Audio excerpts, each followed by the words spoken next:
27 ವರ್ಷಗಳ ನಂತರದಲ್ಲಿ ಭಾರತೀಯ ಜನತಾ ಪಾರ್ಟಿಗೆ ಒಂದು ಅಭೂತಪೂರ್ವವಾಗಿರ್ತಕ್ಕಂಥ ಗೆಲುವು ದೆಹಲಿ ರಾಜ್ಯದಲ್ಲಿ ಆಗಿದೆ.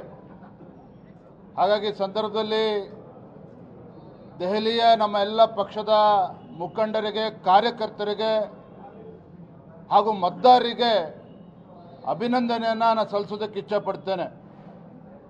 ದೇಶದ ಪ್ರಬುದ್ಧ ಮತದಾರರು ದೆಹಲಿ ರಾಜ್ಯದ ಅಭಿವೃದ್ಧಿಯ ದೃಷ್ಟಿಯಿಂದ ಭಾರತೀಯ ಜನತಾ ಪಾರ್ಟಿಯನ್ನು ಗೆಲ್ಲಿಸಬೇಕು, ನರೇಂದ್ರ ಮೋದಿಜಿಯವರ ಕೈಯನ್ನು ಬಲಪಡಿಸಬೇಕು ಅನ್ನೋ ನಿಟ್ಟಿನಲ್ಲಿ ಇವತ್ತು ಮತ್ತೊಮ್ಮೆ ನಮಗೆ ಆಶೀರ್ವಾದವನ್ನು ಮಾಡಿದ್ದಾರೆ.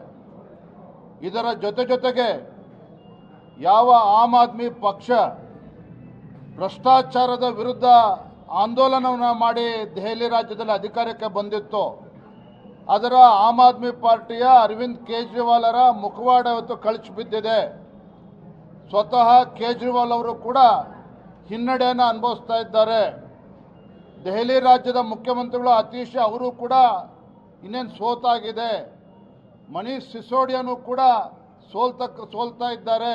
ಇದರ ಅರ್ಥ ದೆಹಲಿ ರಾಜ್ಯದ ಜನರ ಮುಂದೆ, ಮತದಾರರ ಮುಂದೆ ಆಮ್ ಆದ್ಮಿಯ ಬಣ್ಣ ಇವತ್ತು ಬಯಲಾಗಿದೆ.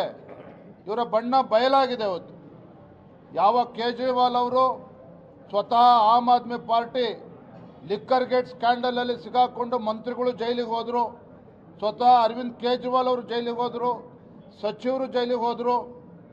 ಸ್ವಚ್ಛ ಆಡಳಿತ ನೀಡ್ತೇವೆ ಅಂತ ಹೇಳ್ತಾ ಇದ್ದಂಥ am Aadmi party liquor gate scandal ಮತ್ತು ಶೀಶ್ ಮಹಲ್ ಸ್ಕ್ಯಾಂಡಲ್ನಲ್ಲಿ ಇವತ್ತು ತಮ್ಮ ಅಧಿಕಾರವನ್ನು ಕಳ್ಕೊಂಡಿದ್ದಾರೆ.